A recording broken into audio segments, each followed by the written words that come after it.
Who could it be at this late hour? My husband and I checked the video intercom when the doorbell rang. There was our 5-year-old granddaughter Nancy standing there, shivering. Grandma, help me. I quickly opened the door and let Nancy in. Come in, you must be cold. Where are your mom and dad? Nancy's body felt warm. Clearly, she had a fever. Surely. You didn't come here alone? Her response filled us with shock and anger. My name is Pamela, a 62-year-old housewife. Occasionally, I help my husband with his work.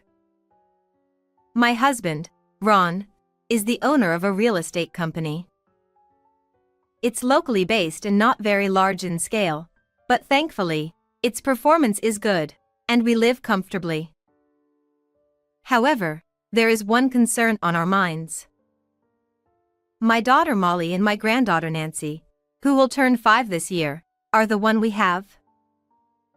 Molly has always had a strong-willed personality since she was young, but as she entered her rebellious teenage years, her defiance only grew stronger. Her circle of friends also became gradually more flashy and mischievous. Despite our efforts to communicate with her, Molly's rebellious attitude has been resistant to change.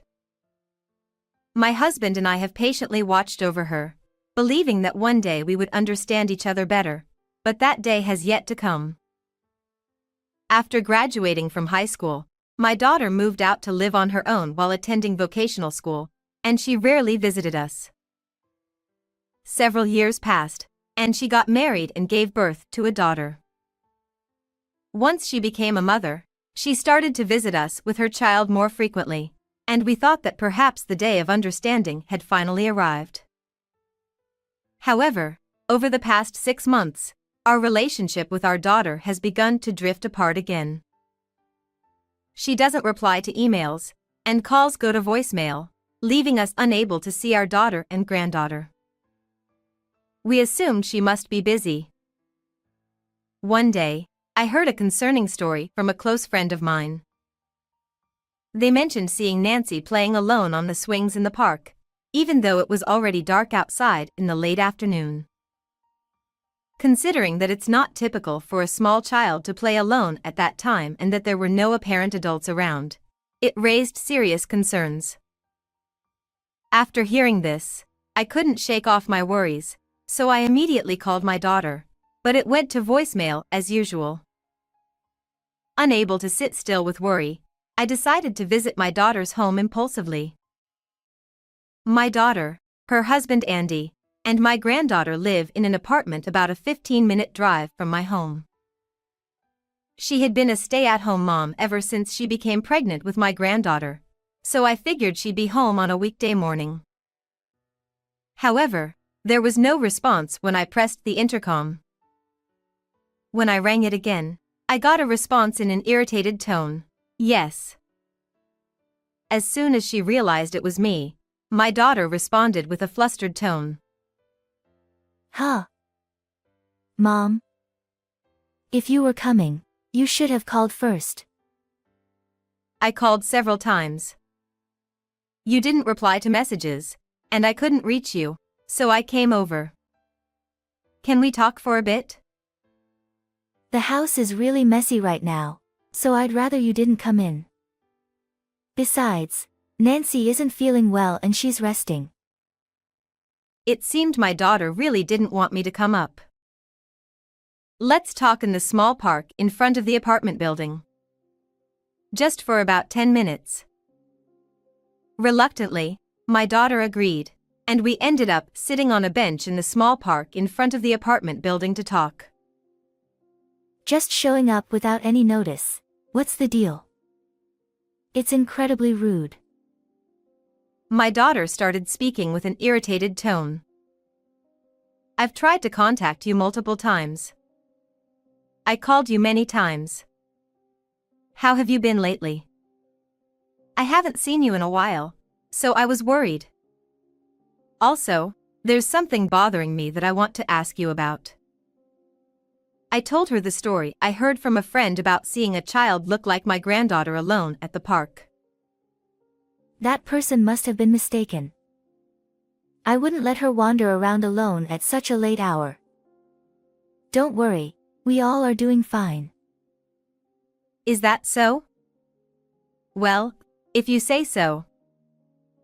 In the end, I couldn't get much information that day and had to return home without seeing my granddaughter. A week later, I heard something concerning from my husband. Apparently, during a real estate industry gathering he attended, he bumped into a friend of 20 years who has been running a construction company. During their conversation about their respective companies, it came up that there's an employee at the friend's company whose work attitude seems to be lacking. Apparently, this employee is always talking about slot machines instead of focusing on work. If it were just casual hobby talk, I might overlook it, but it seems he's also borrowing money from colleagues. And you know what? The more I heard about it, the more it sounded like it might be Andy. The name and description match up too well to be him. Andy is my daughter's husband. He and my daughter were high school classmates, and they've been dating since then, belonging to a rambunctious group of friends. After graduating high school, Andy worked various jobs before joining his current company. I couldn't bring myself to say, that guy might be our son-in-law. Yeah, you're right. Hey, I think I'll visit Molly again. I've been worried about Nancy's condition since the other day, and it's been a while since I've seen her. My husband seemed equally concerned about how our daughter's family was doing and if our granddaughter was well. We decided to visit our daughter's house again the following Saturday to check on things. And on Friday night. Since we were planning to head to our daughter's house early the next morning, my husband and I went to bed a little earlier. After falling asleep for a while, we were awakened by the sound of the doorbell. Who could it be at this hour? My husband and I checked the video intercom, feeling cautious. Nancy. To our surprise, there was our granddaughter Nancy standing there shivering. Grandma, please help me. I quickly opened the door and welcomed Nancy inside. Come in, it must be cold outside. Where are your mom and dad? Nancy's body felt unusually hot in my arms. When I touched her forehead, it was clear she had a fever. What are you doing here at this hour? Did you come alone? I carried Nancy back to the living room. She was breathing heavily, perhaps due to the high fever. Most shocking of all was that she appeared much thinner than when we last saw her 6 months ago. I quickly fetched a blanket. In the living room, my husband was giving Nancy some hot milk. After laying her down on the sofa and wrapping her in a thick blanket, Nancy seemed to calm down a bit. I asked Nancy, "What are you doing out here at this hour? How did you come here all alone?" Mommy and Daddy went shopping. Mommy told Nancy to stay in bed because I caught a cold. After that, my granddaughter slowly opened up and shared her story. Despite the darkness outside, her parents didn't return, leaving her feeling lonely and hungry without any food. Feeling overwhelmingly vulnerable, she decided to walk to her grandparents' house, despite the late hour. She walked alone for what would have taken adults at least an hour, all while feeling unwell from her cold and overwhelmed by her emotions. Hearing her story, my heart felt heavy. We decided to take Nancy to the emergency hospital that night. The doctor diagnosed her with a high fever due to a cold and slight malnutrition, and she needed to receive intravenous fluids. As I watched my granddaughter sleep while receiving the tears welled up in my eyes. At the same time, I couldn't contain my anger towards my daughter and her husband for treating her like this. My husband seemed to share the same feeling. I stayed by my granddaughter's side the whole time. But after a while, my husband returned with our daughter and her husband. They were drinking with their gambling buddies at a nearby pub. After dropping off my granddaughter and me at the hospital, he went around the nearby pubs to look for them. Finally, on the 5th try at a pub, he found our daughter and son-in-law drinking with their friends. Apparently, even their friends were shocked to learn that they had left their young daughter alone. In a move to assist my husband, they forcibly brought our daughter and son-in-law to the hospital. They must have been scolded quite severely by my husband in the car. Both of them looked quite awkward. Do you two realize what you've done? Be honest and tell us everything you've done so far. Unable to bear it, I questioned them sternly, and they began to confess everything they had done. Every weekend, they would go to the slots and leave Nancy alone until late at night. And when they were lucky enough to win, they would gather their friends and go out drinking until the early hours, just like today. Surprisingly, they basically neglected Nancy, sometimes even serving her ready-made meals or, at worst, not providing her with any food at all. I couldn't hold my anger any longer. I will report you to the police. You're aware that what you're doing is wrong, right? That's why you stopped visiting us and refused to let me visit you. If things continue like this, you'll just keep repeating the same mistakes. What are you talking about? Involving the police is too extreme. Don't you love your own daughter? We also have a responsibility for raising you like this. Because you're our daughter, we will make sure you reflect on your actions properly. We'll take care of that. You've done something unforgivable.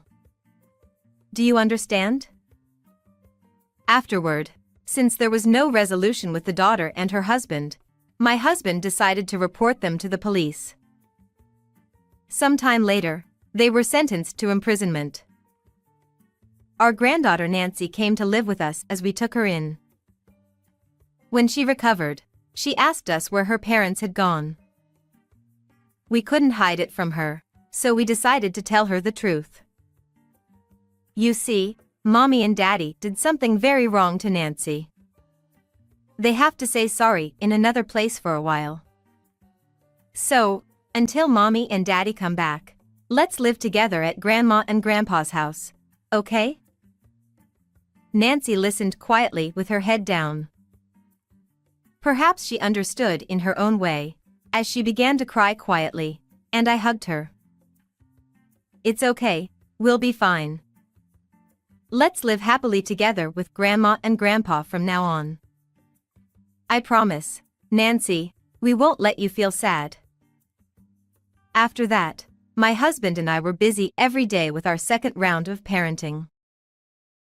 I prepared nutritious meals every day, considering her preferences, while my husband took her out to play whenever he had time off. Nancy's complexion improved day by day, and she started to look plumper like a girl her age. Most importantly, it was wonderful to see her smiling more often. Several years passed, and my daughter was released from prison. A few days after her release, she came to visit us. When I opened the front door, she bowed deeply to us. I'm truly sorry for everything. I've reflected on the unforgivable things I've done. I'm deeply sorry once again. She seemed genuinely remorseful as she apologized to us. After inviting her in and listening to her story, she told us that she had divorced Andy, her husband. Her time in prison had changed her drastically, and she appeared much calmer and more subdued than before. Is Nancy here? I want to live with her again, so I've come to pick her up. Calling out her granddaughter's name, my daughter looked around the living room. Mom?